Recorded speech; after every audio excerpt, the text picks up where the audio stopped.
오늘 하나님 말씀은 이사야 41장 8절로 10절의 말씀입니다. 이사야 41장 8절로 10절 말씀입니다. 제가 읽어 드리겠습니다. 그러나 나의 종 너 이스라엘아, 내가 택한 야곱아, 나의 벗 아브라함의 자손아, 내가 땅 끝에서부터 너를 붙들며 땅 모퉁이에서부터 너를 부르고 네게 이르기를 너는 나의 종이라, 내가 너를 택하고 싫어하여 버리지 아니하였다 하였노라.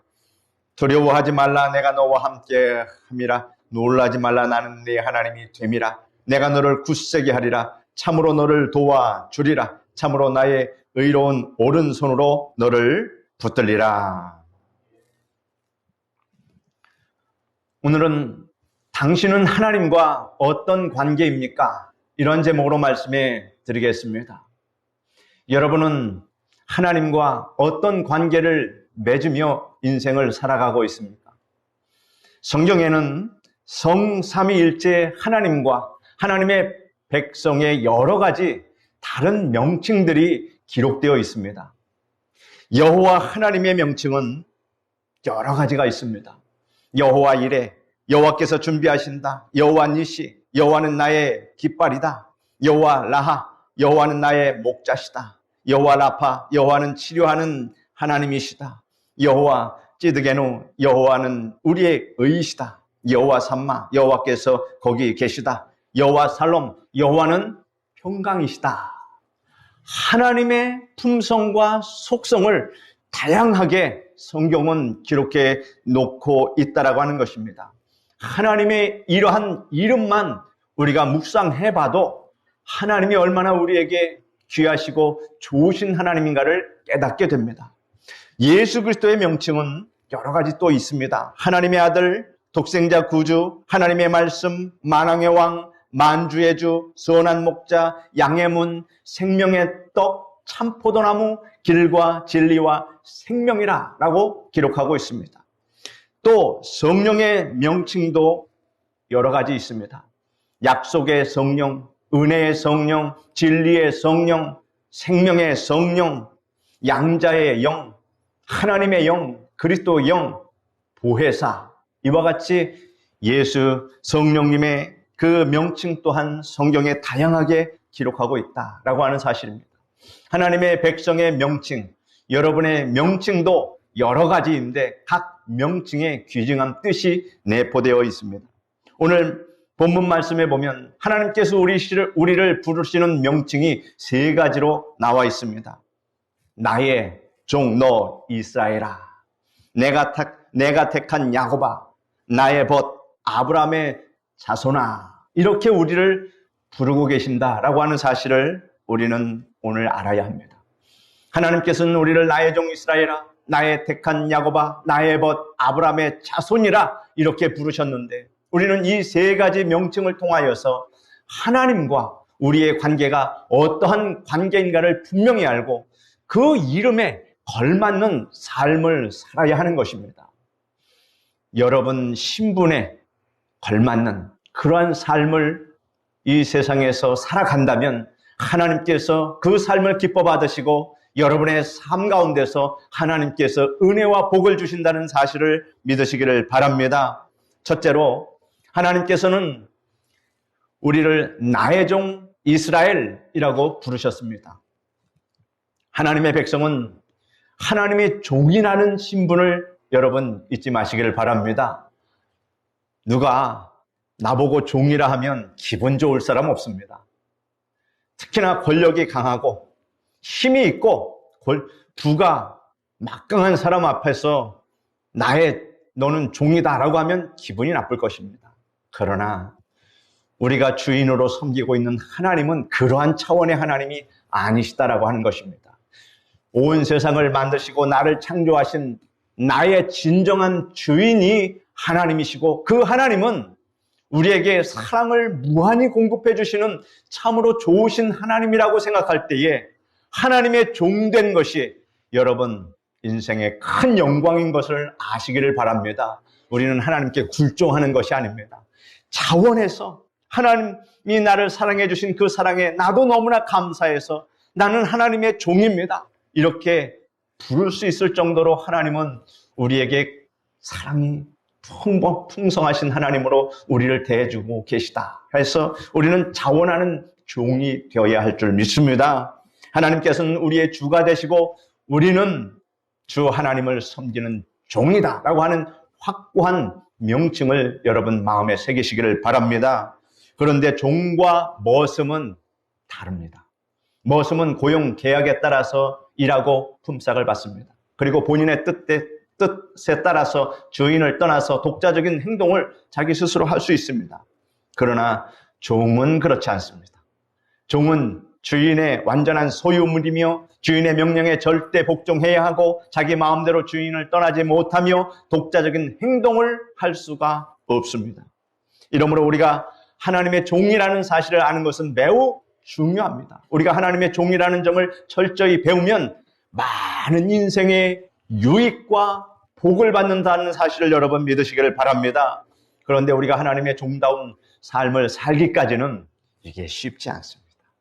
자아가 깨지는 과정이 있어야 하는데 이 과정이 녹록하지 않다라고 하는 사실입니다. 하나님께서 우리를 부르실 때 나의 종이라는 명칭 뒤에는 이스라엘이라는 명칭을 덧붙이셨는데 이스라엘이라는 이 명칭이 생겨난 데에는 다 사연이 있습니다. 야곱이 팥죽 한 그릇으로 형 에서의 장자권을 빼앗고 또 아버지가 시력이 약한 것을 이용해서 장자에게 주는 축복까지 가로챘습니다. 참으로 야곱은 꾀가 많았고 또 욕심도 많았습니다. 이 사실을 안 에서가 동생 야곱을 죽이려 함으로 그는 외삼촌 집으로 도망갔습니다.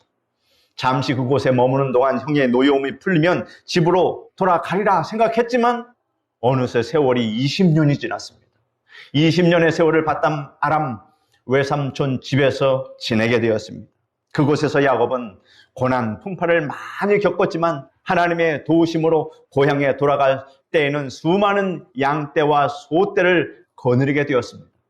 고향이 그리 멀지 않는 야복강가에 이르자 그는 20년 전의 일이 생각이 났습니다.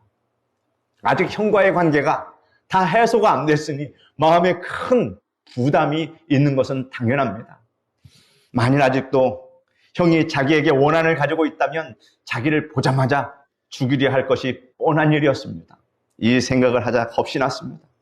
야곱은 종들을 먼저 보내서 형이 지금 어떠한가, 형의 형편을 알아보게 했습니다. 그래서 종으로부터 종을 형에게 보냈는데 그 종들이 이제 돌아와서 야곱에게 말하기를 우리가 주인의 형 에서에게 가서 이른즉 보니까 400명을 데리고 400명의 군사를 거느리고 주인을 만나라고 지금 그들이 오고 있습니다. 이런 소식을 전합니다.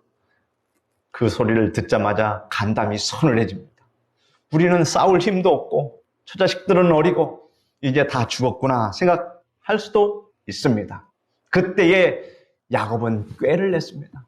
골똘히 생각한 끝에 최선의 방법이라고 생각되는 길을 택했습니다. 그는 짐승을 여러 떼로 나누어서 종들의 손에 맡기고 먼저 가게 하며 그 종들이 이제 형 에서를 만날 때 할 말을 가르쳐 줬습니다.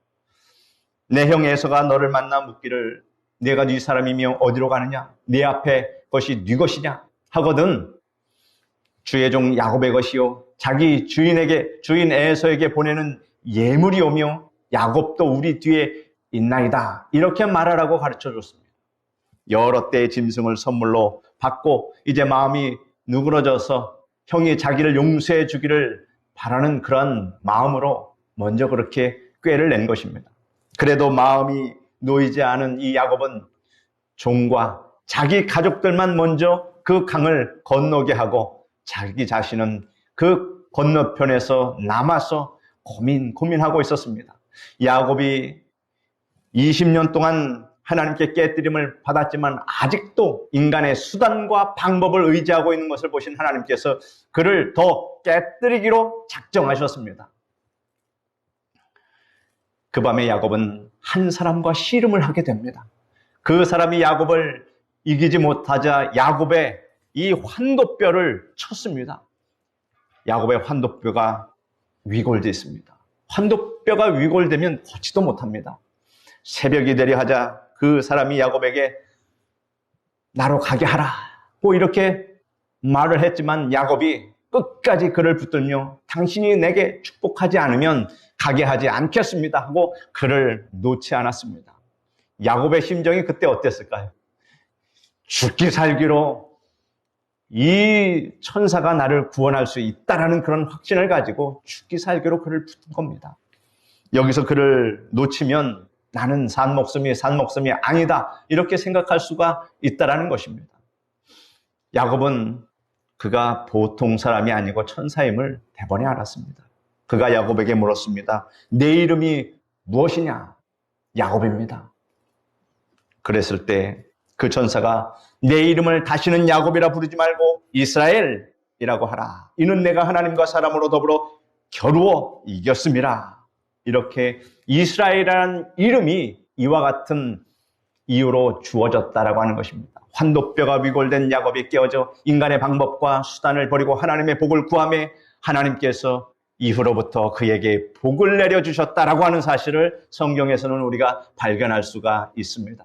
하나님께서 우리를 나의 종 이스라엘이라고 부르셨습니다. 우리가 이 이름에 합당한 삶을 살려면 하나님 앞에서 완전히 깨어져야 합니다. 하나님의 절대 주권에 철저하게 복종해야 합니다. 그것이 신앙생활입니다. 자아가 살아서 꿈틀대면 신앙생활을 할 때 무수히 넘어지고 깨어진다라고 하는 사실을 우리는 체험하고 있습니다. 우리는 내 주장대로 내 마음대로 다닐 수 있는 모습이 아니라 하나님의 종이라는 사실을 여러분 믿으시길 바랍니다. 그 때문에 무슨 일을 만나든지 살든지 죽든지 흥하든지 망하든지 성하든지 쇠하든지 하나님의 뜻대로 하옵소서. 주님 내게 명령하여 주옵소서 하고 하나님의 뜻을 묻고 하나님의 절대 주권을 인정하고 그 주권에 복종하는 자세를 취하는 여러분 되시기를 바랍니다. 야곱이 이스라엘이라는 이름을 얻기 전에 먼저 시련의 밤을 보냈고 이를 통해서 낮아지고 깨어짐으로 이스라엘이라는 이름을 얻고 하나님의 복을 받았다는 이 사실을 우리는 명심해야 할 것입니다. 참으로 복받는 길은 하나님의 종으로 사는 길밖에 없음을 여러분 아시기를 바랍니다. 우리는 나의 하나님, 나의 주님이시여 라고 말하지만 하나님을 주인으로 모시지 않고 종의 자세를 취하지 않는 경우가 있다라고 하는 사실입니다. 내가 나의 주가 될 때가 얼마나 많습니까? 순종한다고 하면서 자주권을 가지고 하나님과 맞서며 하나님과 타협하려 하며 하나님을 그렇게 섬기려고 합니다. 우리는 자아를 깨뜨리고 하나님께 전적으로 복종하며 살려는 거룩한 결단을 해야 할 것입니다. 그래서 하나님의 종 이스라엘이 되어야 합니다. 우리가 하나님의 종 이스라엘이 되면 오직 하나님만 섬기게 됩니다. 세상과 타협하지 않습니다. 세상의 풍조에 휩쓸리지 않습니다. 요즘에는 믿음의 사람, 순종의 사람, 참으로 신실한 믿음의 사람을 찾기가 쉽지 않다라고 하는 것입니다. 세상에 나가면 얼마나 사람들이 세상 문화에 쩔어서 하나님도 모른다 하고 자기 마음대로 사는 사람들이 인생들이 얼마나 많습니까? 그런 사람들이 가득하기에 마지막 날에 하나님께서 예수 그리스도를 다시 재림주로 보내셔서 이 세상을 심판하신다라고 하는 이 사실이 성경에 이미 예언되었다라고 하는 것을 우리는 잘 압니다. 그러므로 그 날은 반드시 오기 때문에 우리가 그 날이 오기까지 주님이 오시는 그날까지 여러분 마음을 결단하시고 하나님을 나의 주인으로 이스라엘로 섬기는 여러분 되시기를 바랍니다. 어찌하든지 하나님만을 기쁘시게 하려 하며 종이 두 주인을 섬길 수 없다라는 사실입니다. 바울은 갈라디아서 1장 10절에 이같이 말합니다. 이제 내가 사람들에게 좋게 하랴 하나님께 좋게 하랴 사람들에게 기쁨을 구하랴 내가 지금까지 사람들의 기쁨을 구하였다면 그리스도의 종이 아니니라 라고 바울이 이야기합니다. 우리는 때로 사람을 기쁘게 하고 하나님을 슬프게 할 때가 있습니다. 이렇게 되면 하나님의 종이 아니라 사람의 종입니다. 여러분은 누구의 종으로 살기를 원합니까? 우리 부모, 형제, 아내, 남편, 친구의 원망을 듣더라도 하나님을 기쁘시게 해드리겠다라는 결심을 하고 살아가시기를 바랍니다. 이것이 하나님의 종 이스라엘입니다. 성도 여러분, 하나님의 절대 주권에 철저하게 복종하여 하나님을 기쁘시게 하고 하나님의 종 이스라엘의 삶을 사시기를 축원합니다. 둘째로, 하나님께서는 우리를 나의 택한 야곱이라 부르셨습니다. 나의 택한 야곱. 여기서 중요한 것은 야곱이 중요한 게 아닙니다. 나의 택한, 이 말씀이 중요하다. 우리가 예수 그리스도를 구주로 믿고 하나님의 자녀가 된 것은 하나님의 택하심의 은혜로 말미암은 것이지 우리의 공로로 말미암은 것이 아닙니다. 여러분이 잘나서 하나님의 백성된 거 아니라고 하는 사실을 우리는 알아야 합니다. 이 진리를 뒷받침해주는 실제적인 예로 성경은 야곱을 지적하고 있습니다. 사도 바울은 로마서 9장 10절로 16절에 이같이 말합니다. 그뿐 아니라 또한 리브가가 우리 조상 이삭 한 사람으로 말미암아 임신하였는데 그 자식들이 아직 나지도 아니하고 무슨 선이나 악을 행하지 아니함 때에 택하심을 따라 되는 하나님의 뜻이 행위로 말미암지 않고 오직 부르시는 이로 말미암아 서게 하려 하사 리브가에게 이르시되 큰 자가 어린 자를 섬기리라 하셨나니 기록된 바 내가 야곱은 사랑하고 에서는 미워하였다 하심과 같으니라. 그런즉 우리가 무슨 말 하리요? 하나님께 불의가 있느냐? 그럴 수 없느니라. 모세에게 이르시되 내가 궁휼히 여길 자를 궁휼히 여기고 불쌍히 여길 자를 불쌍히 여기리라 하셨으니 그런즉 원하는 자로 말미암음도 아니요 다른 박질하는 자로 말미암음도 아니요 오직 궁휼히 여기시는 하나님으로 말미암음이니라 라고 기록하고 있습니다. 이 야곱의 이야기를 통해서 하나님께서는 절대 주권을 가지시고 선택하심을 말씀하고 있다라고 하는 사실입니다. 그러면 억울하지 않습니까? 누구는 택해주고 누구는 안 택해주고 하나님 너무 앉은 것 아닙니까? 이렇게 따질 수 있습니다. 그러나 여러분, 중요한 것은 우리에게 그런 권한이 없습니다. 따질 권한이 없습니다. 그리고 중요한 것은 하나님의 택하심은 실수가 없으시고 완전하시고 흠이 없으시다. 왜냐하면 전지전능하시기 때문에. 하나님은 우리의 과거도 알고 현재도 알고 우리의 미래도 아십니다. 시간을 만드신 분이 하나님이십니다. 과거, 현재, 미래를 아시는 분이 하나님이십니다. 우리는 지금 이 현재밖에 볼 수 없습니다. 그러나 하나님은 다 보십니다. 그러므로 하나님께서 모든 것을 보시고 택하시고 인도하시는 것은 하나님의 전적인 능력에 의해서 택하신 것이다. 쌍둥이를 잉태한 리브가가 아직 아기를 낳지도 않았는데 하나님께서는 큰 자가 어린 자를 섬기리라 이렇게 말씀하셨습니다. 내가 야곱은 사랑하고 에서는 미워하였다 말씀하셨습니다. 그렇다고 우리가 하나님께 하나님 잘못됐습니다 라고 말할 수 없습니다. 우리는 애초에 그런 자격조차 없는 사람이기 때문입니다. 하나님만이 선택할 수 있다는 사실을 여러분 믿으시기를 바랍니다. 하나님께서는 긍휼히 여길 자를 긍휼히 여기시고 불쌍히 여길 자를 불쌍히 여기실 수 있습니다. 사람들이 애쓴다고 힘쓴다고 택함을 받을 수 있는 것이 아니라고 하는 사실입니다. 선택은 오직 하나님께서만이 하실 수 있는 것입니다. 이것이 진리입니다. 세상은 이것을 모릅니다. 우리 모두는 야곱입니다. 불의하고 추악합니다. 그럼에도 불구하고 하나님께서는 만민 가운데 우리를 택하시어 하나님의 자녀로 삼으셨습니다. 인간적인 면에서 생각해보면 에서와 야곱을 비교해보면 누가 점수가 높겠습니까? 세상의 기준으로 볼 땐 누가 점수가 높겠습니까? 에서가 당연히 점수가 높습니다. 에서는 사나이다운 기상을 가졌으며 활동적이고 사교적이며 사냥에 능하여서 짐승을 잡아 아버지가 좋아하는 요리를 만들어 드리는 경우가 많았습니다. 그는 생활력이 강하여서 어느 곳에서든지 쉽게 뿌리를 내리며 살 수 있는 생활력이 강한 사람이었습니다. 그러나 야곱은 에서에 비하면 연약한 사람이었습니다. 열등했습니다. 그는 비활동적이며 어머니 뒤를 따라다니면서 집안일이나 거들어주는 그러한 품성을 가졌습니다. 생활력도 약합니다. 인간적인 면에서 보면 에서가 낫지만 중요한 것은 똑똑한 사람이냐, 능력이 있는 사람이냐가 아니라 하나님께서 택하셨느냐, 아니냐가 중요하다라고 하는 사실을 여러분 아시기를 바랍니다. 에서는 아버지의 총애를 받았으나 야곱은 어머니의 사랑을 받았습니다. 그러나 하나님께서는 야곱을 에서보다 사랑하셨고 그를 택하셨습니다. 그래서 믿음의 족장을 계승하는데 야곱의 이름이 기록되어 있습니다. 서열로 따지면 장자인 에서가 족장이 되었어야 할 텐데 그렇지 않은 것은 하나님께서 에서는 버리고 야곱을 택하셨기 때문입니다. 모세가 하나님께 부르심을 받았을 때 하나님께 이렇게 여쭈어 보았습니다. 하나님, 제가 이스라엘 백성들에게 갔을 때 그들이 하나님의 이름을 물으면 내가 뭐라고 대답하면 좋겠습니까? 라고 묻자 하나님께서 말씀해 주셨습니다.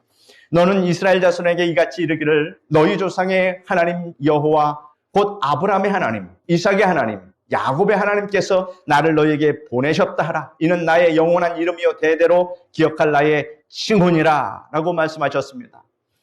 여기에서 보면 에서의 하나님이 아니라 야곱의 하나님이라고 말씀했습니다. 이같이 된 것은 하나님께서 야곱을 택하셨기 때문입니다. 우리가 존귀하기 때문에 하나님의 택하심을 받은 것이 아니라 하나님의 택하셨음을 받았으므로 우리가 존귀하게 되었다는 사실을 여러분 아시기를 바랍니다. 우리는 못나고 추악하지만 야곱처럼 택함을 받아서 아름답고 존귀한 존재가 되었다는 이 사실에 여러분 감사하시기를 바랍니다. 이 때문에 하나님께서 우리를 나의 택한 야곱이라고 부르시는 것입니다. 여러분은 하나님이 택하신 하나님의 백성이라고 하는 사실을 아시기를 바랍니다.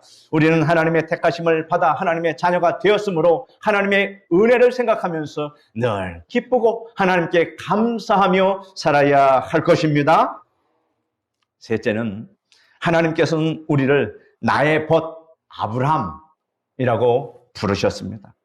하나님을 우리와 멀리 떨어져 계시며 죄 짓는 사람을 찾아내서 벌만 주시는 그러한 분으로 오해하지 마시기를 바랍니다. 하나님은 그렇지 않습니다. 하나님께서는 우리에게 오히려 복 주시기를 원하시며 우리 인생들 가까이 오셔서 친밀한 교제를 나누기를 원하십니다. 하나님께서는 아브라함의 친구가 되어주셨습니다. 참으로 상상하기 어려운 일입니다. 그 전지전능하신 우주의 끝없는 그 공간을 만드시고 우주의 모든 질서를 만드신 우리가 눈으로 도저히 보고 헤아릴 수 없는 그 위대하신 하나님이 그 미약한 아브라함의 친구가 되어줬다. 여러분, 이것은 우리가 상상할 수 없고 이해할 수 없습니다. 성경에 그렇게 기록되어 있기 때문에 그런 줄 알고 믿으시길 바랍니다. 그러나 우리가 이제 천국에 가면 영안이 밝아져서 그 원리가 무엇인지 깨닫게 될 것입니다. 어쨌든 하나님은 아브라함의 친구가 되어 주셨습니다. 그런데 하나님께서는 에덴 동산에 계셨을 때도 아담과 신실하게 교제하였으며 신실하고 경건한 에녹과 300년 동안 또 동행해 주셨으며 하나님의 말씀에 순종하고 믿음으로 사는 노아와 함께 하셨고 그에게 방주 짓는 일에 대해서 자세히 가르쳐 주셨습니다. 또한 하나님께서는 아브라함에게 찾아오셔서 너의 본토 친척 아비집을 떠나 내가 네게 지시할 땅으로 가라 이렇게 말씀해 주셨습니다. 하나님께서 아브라함만 떠나 보내고 그곳에 머물러 계신 것이 아닙니다. 아브라함이 하란에 정착하려고 하자 하란을 떠나게 하셨고 가나안 땅에 장막을 치자 그곳에 함께 계셨습니다. 아브라함이 목숨을 내걸고 그돌라오멜 연합군 그 대군과 전투할 때 하나님께서 그와 함께 하셨고 연합군을 격파하도록 도와주셨고 사회 골짜기에서 평강의 왕으로 나타나셔서 그에게 성찬을 베풀어 주시고 그에게 11조를 받으셨으며 그에게 복을 주셨습니다. 하나님께서 이렇게 아브라함과 항상 함께 계셨다라고 하는 이 사실을 볼 때 여러분 그러면 우리가 생각하기를 아브라함은 좋겠네 하고 끝나면 됩니까? 하나님이 아브라함과 함께 하신 하나님이 여러분과도 함께 하심을 여러분 아시기를 바랍니다. 어떤 때에는 하나님께서 천사와 함께 사람의 모습으로 아브라함에게 나타나시기도 했습니다. 사람의 모습으로 나타나서 하나님이 그와 친교했다. 사람들이 하나님을 우리에게 보여달라. 그러면 내가 하나님을 믿겠다. 이런 말을 할 때가 있지 않습니까? 진짜로 하나님께서 사람의 모습으로 나타나서 만나서 이야기하던 그 때가 있었다라고 하는 사실을 성경은 기록하고 있습니다. 하나님이 자비를 베풀어 주시면 그렇게 우리에게 보이도록 역사하십니다. 하루는 아브라함이 장막문에 앉아 있는데 하나님께서 천사와 함께 사람의 모습으로 맞은편에 나타나셨습니다. 아브라함이 뛰어가서 그들에게 말합니다. 창세기 18장 3절 5절에 이르되 내 주여 내가 주께 은혜를 입었사오면 원하건대 종을 떠나 지나가지 마옵시고 물을 조금 가져오게 하사 당신들의 발을 씻으시고 나무 아래서 쉬소서. 내가 떡을 조금 가져오리니 당신들의 마음을 상쾌하게 하신 후에 지나가소서. 당신들이 종에게 오셨음이니이다. 그들이 이르되 네 말대로 그리하라. 이렇게 말씀하시며 아브라함이 급히 장막 안에 들어가서 아내에게 떡을 구워오게 하고 송아지를 잡아 하인에게 주며 요리를 만들게 하여 대접하였습니다. 음식을 먹은 다음에 하나님께서 말씀하십니다. 기한이 이를 때 내가 정녕 네게 돌아오리니 내 아내 사라에게 아들이 있으리라 말했습니다. 한편 사라는 도대체 어떤 손님이 오셨기에 저렇게 극진하게 대접하는가 궁금했습니다. 그래서 몰래 그들의 대화를 엿듣기 위해서 장막문 뒤에 숨어 있다가 나그네가 명년 이맘때 사라에게 아들이 있겠다 하는 말을 엿듣게 되었습니다. 그 말을 듣고 사라가 속으로 웃었습니다. 나도 늙었고 남편도 노쇠했는데 어떻게 아들을 낳을 수 있겠는가. 이제 아브라함의 나이가 100세에 가까웠는데 자기는 90세에 가까웠는데 어떻게 아이를 낳겠느냐. 그러므로 그 말을 듣고서 웃었다라는 것 짐짓 이해가 됩니다. 그러자 나그네가 말합니다. 사라야, 왜 웃느냐? 여호와께서 능치 못할 일이 있겠느냐? 라고 말씀하시므로 사라가 깜짝 놀라면서 말합니다. 내가 웃지 않았습니다. 이걸 두고 우리는 오리발이라고 합니다. 내가 웃지 않았습니다. 뭐라고 합니까? 아니라 내가 웃었는지라 이 말씀을 하셨습니다.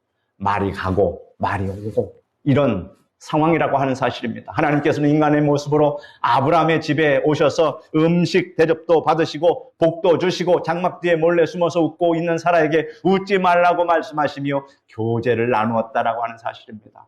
하나님께서는 아브라함의 덫이 되어 주셨습니다. 이러므로 우리도 하나님과 즐겁게 친교를 나눌 수 있다라고 하는 이 사실을 우리가 알아야 합니다. 예수님께서는 말씀이 육신이 되어 이 땅에 오신 분으로 아담이나 에녹이나 노아나 아브라함의 경우처럼 한 사람씩 만나주시는 것이 아니라 많은 사람들을 동시에 만나주고 계십니다. 주님께서 어린아이를 품에 안고 축복해 주시고 죄인의 죄를 용서해 주시고 병든 자를 고쳐 주셨습니다. 예수님께서 승천하신 뒤에 다른 보혜사 성령께서 우리에게 오셔서 주님을 믿는 모든 자와 함께 교제하고 계신다는 이 사실을 여러분 믿으시기를 바랍니다. 여러분 가운데 목사님, 높고 위대하신 하나님과 어떻게 친교를 나눕니까? 그것은 어려운 일입니다. 라고 말씀하실 분이 계실 것입니다. 여러분, 하나님과 친교를 나누는 것은 그리 어려운 일이 아닙니다. 예화 하나를 말씀해 드리겠습니다. 어느 한 노인이 어떤 교회에 매일 들렀다가 잠시 앉았다가 갑니다. 노인 차림이 허술했기 때문에 혹시 교회에 이 노인이 도적이 아닌가 사찰 집사님이 의심하기까지 했습니다. 그래서 하루는 노인에게 물었습니다. 당신은 매일 교회에 와서 무엇을 하십니까? 예, 기도를 합니다. 아니, 기도라니요? 내가 보니까 당신은 교회에 왔다가 2분, 3분 지나면 휙 나가는데 그 사이에 무슨 기도를 합니까? 이렇게 말합니다. 그 노인이 말합니다. 나는 기도를 오래 할 줄 모릅니다. 날마다 12시가 되면 이 교회에 오셔서 예수님, 나요. 내가 왔습니다. 그렇게 말한다고 합니다. 그래도 주님께서 내 기도를 들어주신답니다. 이런 말을 합니다. 그 매일 교회에 오던 노인이 어느 날 보이지 않습니다. 사찰 집사가 알아보았더니 사고로 인해서 노인이 병원에 입원해 있는 것을 알게 됐습니다. 그런데 노인이 입원한 병실에 놀라운 일이 일어났습니다. 전에는 그렇지 않았는데 노인이 입원한 이후로 그 병실은 항상 웃음꽃이 만발했던 것입니다. 어느 날 간호원이 노인에게 물었습니다. 이 병실 분위기가 달라진 것은 언제나 즐거워하는 할아버지 덕분이라고 다들 말하더군요. 할아버지는 어떻게 해서 항상 즐거우신가요? 그가 말합니다. 내가 항상 즐거워하는 것은 나를 찾아오는 친구 덕분이지요. 라고 말합니다. 다른 환자는 가족들이 면회를 오는데 그 노인에게는 면회 오는 사람이 한 사람도 없었다는 것을 알고 이 간호사가 의아해하면서 물었습니다. 할아버지, 친구는 언제 오세요? 이렇게 물었더니 그 노인이 말합니다. 매일 정오가 되면 내 친구가 내 침대 끝에 서 계시지요. 내가 바라보면 나야, 나, 예수일세라고 하지요. 이렇게 대답을 하더랍니다. 노인이 건강할 때에는 주님과 친교를 나누기 위해서 매일 교회에 갔지만 병원에 입원한 뒤로는 교회에 갈 수 없으니까 이번에는 예수님께서 노인을 찾아오셨던 것입니다. 한 노인의 개인적인 신앙 간증이지만 항상 예수님과 교제하는 모습을 우리에게 눈으로 보듯이 말해주는 그러한 이야기입니다. 하나님과의 친교를 너무 어렵게 생각하지 마십시오. 하나님께서는 지금도 여러분의 안방에서, 골방에서, 일터에서 여러분을 찾아와 만나 주십니다. 여러분이 주님, 기도하기를 저의 손을 붙잡아 주십시오. 라고 이렇게 말하면 육안으로는 볼 수 없지만 분명 손을 내밀어서 주님이 여러분의 손을 잡아주시고 함께 걸어가 주십니다. 그리고 주님이 이렇게 말씀하실 것입니다. 이 친구야, 내 손을 놓지 말게. 나는 어떠한 경우도 자네의 손을 놓지 않네. 라고 말씀하십니다. 예수님을 믿은 지 얼마 되지 않은 자매님이 하나님의 자상한 그 보살핌을 체험했습니다. 그래서 너무 좋아서 그 은혜가 너무 감사해서 명랑한 목소리로 말합니다. 목사님, 하나님께서 제 가까이 계시면서 이렇게 자상하게 저를 돌봐주실 줄은 몰랐습니다. 우리 하나님은 정말 좋으신 하나님입니다. 라고 이렇게 간증하는 그 이야기를 들었습니다. 여러분도 매일 매사에 교제를 통해서 좋으신 하나님을 체험하게 되시기를 바랍니다. 하나님의 종 이스라엘, 하나님의 택한 야곱, 하나님의 벗 아브라함이라는 우리의 이 명칭은 성삼위일체이신 하나님과 우리의 관계를 매우 적절하게 표현한 명칭입니다. 사랑하는 성도 여러분, 나의 종 이스라엘이라는 이 명칭은 성부 하나님의 절대적인 주권을 나타내고 있습니다. 우리는 하나님 앞에 종입니다. 나의 택한 야곱이란 명칭은 성자 하나님이신 예수 그리스도의 크신 은혜를 나타내고 있음을 믿으시기를 바랍니다. 예수 그리스도의 은혜로 말미암아 우리가 하나님께 택함을 받고 이렇게 주의 백성이 되었습니다. 나의 벗 아브람이라는 이 칭호는 성령 하나님과의 친밀한 교제를 나타내고 있습니다.